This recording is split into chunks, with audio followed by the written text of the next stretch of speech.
Channel Mahalakshmi की ओर से आप सबको सादर जय जय। फ्राइडे झरोखा में आपके पास लाए हैं आज कुछ खास बात। पहले बात करते हैं अनूप मंडल की, फ्रॉड मंडल की। 12-13 दिन पहले चैनल महालक्ष्मी ने है अलख जलाई थी और सचमुच एक क्रांति का बिगुल बज गया जैन समाज में। धन्यवाद है जैन समाज के, हम कहीं आगे इस आवाज पर उठकर तो आए, पर यह हम उस लक्ष्य तक नहीं पहुंच पाए। सुदर्शन चैनल के ऊपर बहुत प्रयास किया, लेकिन जहां पहुंचना चाहिए था वहां नहीं पहुंच पाए। क्या हमारे पास कोई जैन समाज में कोई प्लेटफॉर्म नहीं था? क्या हमारे पास कोई चैनल नहीं है, कोई मीडिया नहीं है कि जहां पर पहुंच के हम लक्ष्य तक पहुंच सके, समझा सके, बात को कहीं ना कहीं खत्म कर सके? ये तो हमने अधूरी बात कर दी। ना इधर के नए ना उधर के रहे। इस बारे में कल जरूर खुलासा करेंगे एक और चैनल महालक्ष्मी।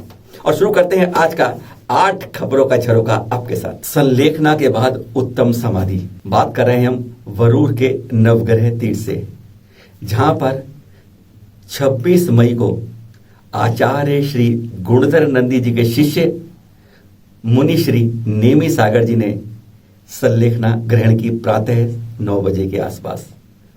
और वे दृश्य देख रहे हैं आप। उस संलेखना के बाद अन्न को उन्होंने त्याग दिया और अब धीरे धीरे उन्हें जल को त्याग के उत्तम समाधि की मार्ग की ओर बढ़ना था।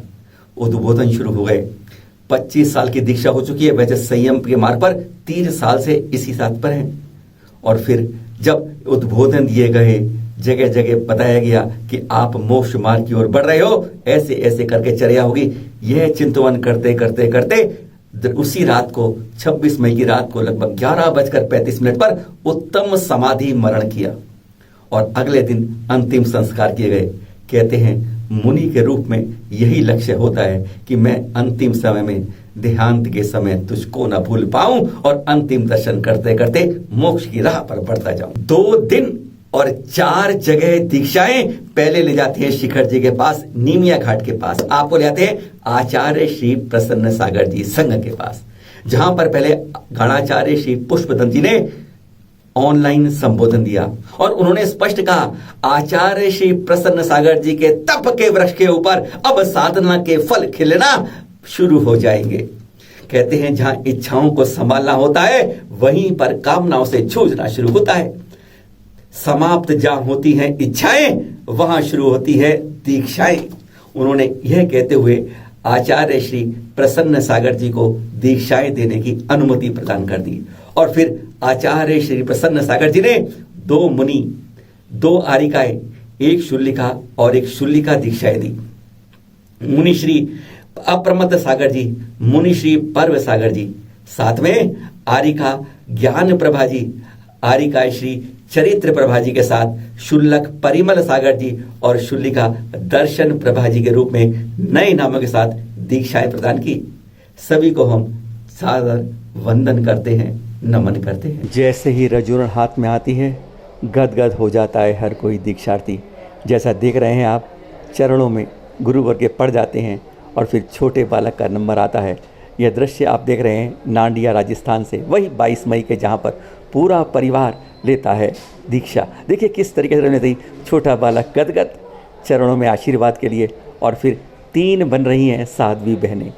पूरा परिवार यहाँ पर रजोहरण लेकर अब दीक्षार्थी आनंदित नृत्य करते हुए, झूमते हुए, गदगद होते हुए आनंदित रूप से गुरुवर से रजोहरण प्राप्त करते हैं और कितना आनंद अनुभव करते हैं। एक के बाद मिल रही है रजोहरण और प्रभु भी जैसे गुरुवर उनको सबको देते हुए जैसे एक बार ताप देखते हैं उनको, इस लायक भी हैं, आनंदित भी हैं और फिर उनको रजोहरण इस तरह प्रदान करते जाते हैं। यहाँ पर 22 मई को हुए इस कार्यक्रम में चैत्य भाई बन गए मुनिराज श्री जिन रुचि रत्न विजय जी महाराज साहब, राकेश भाई बने मुनिराज श्री तत्व रुचि रत्न विजय जी महाराज साहब, मीना बहन बनी साध्वी श्री आत्मा रुचि रेखा श्री माय साहब, डिम्पल बहन बनी साध्वी श्री आज्ञा रुचि रेखा जी माय साहब और महिमा बहन बनी साध्वी श्री क्षमा रुचि रेखा जी महाराज साहब। 22 मई वैशाख शुक्ल दशमी को नांडिया राजस्थान में। यहाँ आप देख रहे हैं मुमुक्षु नम्रता बहन शाह को, जिन्होंने डिग्री प्राप्त की सन फ्रांसिस्को से और अब संयम के मार्ग पर बढ़ गई। तिलक करते हुए, प्रभु के आगे शीश झुकाते हुए, हे प्रभु मुझे इतनी शक्ति देना कि मैं इस रास्ते पर बढ़ सकूं खुशियों के साथ और रजोहरन जब मिलती है तो दिल गदगद होकर बाग बाग हो जाता है गुरुवर के सामने। यह दृश्य हैं, आप कितना उछल रही हैं, खुश हो रही हैं, आनंद ले रही हैं। ये दृश्य आप देख रहे हैं रानेम्बूर कर्नाटका से, जो दृश्य 22 मई को हुए दीक्षा के, जहाँ पर मुमुक्षु नम्रता बहन ने दीक्षा ली और यहाँ पर कितनी आनंदित रूप में वह साधुओं के सामने आशीर्वाद लेके गदगद होकर अब उस रूप में आपके सामने दिख रही हैं। दो आचार्यों के करकमलों से मिली मुनि दीक्षा। इटावा के कुरेवा क्षेत्र के दिगंबर जैन अहिंसा तीर्थ क्षेत्र की बात कर रहे हैं। आप ये दृश्य देख रहे हैं आप यहाँ, जब दो आचार्यों का सानिध्य मिला। गणाचार्य श्री विराग सागर जी और आचार्य श्री प्रमुख सागर जी साथ में थे, मुनि श्री विहसन सागर जी, और उनके द्वारा दीक्षा हुई इलक श्री प्रभाकर सागर जी की मुनि श्री प्रभाकर सागर जी के रूप में। कहते हैं जब अपनी जन्मस्थली पर ही दीक्षा का मार्ग मिल जाए, यानी दीक्षा स्थली बन जाए, तो सोने पर सुहागा हो जाता है और गदगद हो जाता है मन। पुण्य से कहते हैं कितना खुश होगा कि जब दो आचार्यों से दीक्षा मिलती है। सभी को हमारा बार बार नमन, बार बार नमन नमन नमन। विश्व में पहली बार खुले हैं इतने विशाल स्तर पर शिक्षण के द्वार। जी हां, इतिहास में यह तो कह सकते हैं ना, भूतो भविष्यति नहीं कहेंगे, शायद इससे बड़ा हो।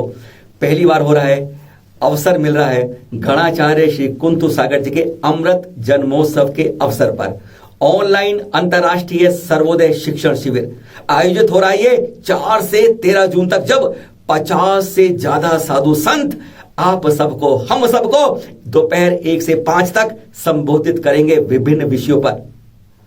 बड़े बड़े आचार्य हैं यहाँ पर, बड़ी बड़ी आरिकाएं हैं, और हर एक विषय पर एक प्रकार से जैन ग्रंथों का सार खींचकर हमारे अंदर आनंदित करने का इससे बेहतरीन अवसर अब तक नहीं मिला होगा। कोरोना महामारी बाहर विशाल रूप से चल रही है, घर में बैठ के और 50 संतों के उद्बोधन से इतना कल्याण हो जाए, यह सोच भी नहीं सकते, जो अवसर आपके सामने आया है। और जरा सुनते हैं हम यह उद्बोधन। आप सभी से मेरे अंतरह मन से एक आवाज है आपको, और मेरे वाणी को जो सुन रहे हैं, जो समझ रहे हैं, अगर आपकी कुल को वृद्धि करना है, आपकी संस्कृति को बचाना है, जैन धर्म की ध्वजा को लहराना है, और अपने जीवन के अंदर एक उन्नति पद को पाना है, और जैन होने का अगर थोड़ा भी गर्व है, तो ये सारे काम छोड़ करके इस महान शिविर के गंगा में जरूर भाग लीजिए। अगर इस शिविर में भाग लेने के कारण यह है कि 1 नहीं, 2 नहीं, 3 नहीं, 48 आचार्यों के द्वारा एक दिव्य संदेश आपके पास पहुंचेगा, और आपका जीवन धन्य और पवित्र होगा। और किसी साधु के एक वचन भी अगर ढंग से अगर आपके कान तक पहुंच जाए, और वह आप थोड़ा सा भी अपने जीवन में आचरण में ला दो, तो शिव घोष मुनि की तरह मुक्ति को पा जाओगे। पाषाण बनने चला भगवान और सड़कों पर आ गई मानो जान। दृश्य देख रहे हैं आप, एक छोटी मिनी ट्रेन के जैसे, यानी 160 पहिए वाला ट्रक जा रहा है ये, और जिसके ऊपर एक विशाल पाषाण बना है, जिसको अरिहंत के रूप में आकृति मिलने वाली है कुछ दिनों बाद। यह पाषाण चल रहा है कोयना माइंस, देवनहल्ली, रामनाथपुरम, बेंगलोर से आ रहा है, बेलगवी होता हुआ नासिक में आ रहा है, जहां पर आचार्य श्री देवनंदी जी के सानिध्य में नमोकार तीर्थ राम टेकड़ी चांदवड़ नासिक में इसको आकार दिया जाएगा। कहते हैं पाषाण को भगवान बनाया जाएगा। ऐसा ही ये जब सड़क पे चलता है तो जैसे सड़कें भी खिलखिलाने लगती हैं, अपना दिल को चौड़ा करके रास्ता देती जाती हैं। और जब कहीं मोड़ पर दिक्कत आती है ना, जैसे दीवार आ रही है, कुछ आ रहा है, छज्जा आ रहा है, उसको काट कर इस सड़क के लिए रास्ता बन जाता है। सड़कों के ऊपर ट्रक आराम से गुजर जाए। गुजरते ट्रक को देखते हुए आनंद हो जाता है, क्योंकि अब पाषाण भगवान बनने चला है। अरे इंसान कब वास्तव में इंसान बन पाएगा, हम यही देखते रह जाते हैं। पाषाण भगवान बन जाते हैं और इंसान अच्छे इंसान भी नहीं बन पाते। बड़े गांव के लिए, सर्विस रोड के लिए हुआ सर्वे। चित्र देख रहे हैं आप, ईस्टर्न पेरिफेरल वे का, दिल्ली से लखनऊ जाता है, एक बार गाड़ी बढ़ाओ भगती जाती है जैसे शताब्दी जा रही है। इसी तरीके से, क्योंकि अब हम दिल्ली से जब बड़ा गांव जाते हैं तो कम से कम 2 घंटे ले जाते हैं, इतना ट्रैफिक जाम मिलता है। अब अगर इस पेरीफेरल वे से जाएंगे सर्विस रेट से 20-25 मिनट में दिल्ली से बड़ा गांव पहुंच जाएंगे। बस उसी के सर्विस रेट निकालने के लिए यह सर्वे हो रहा है।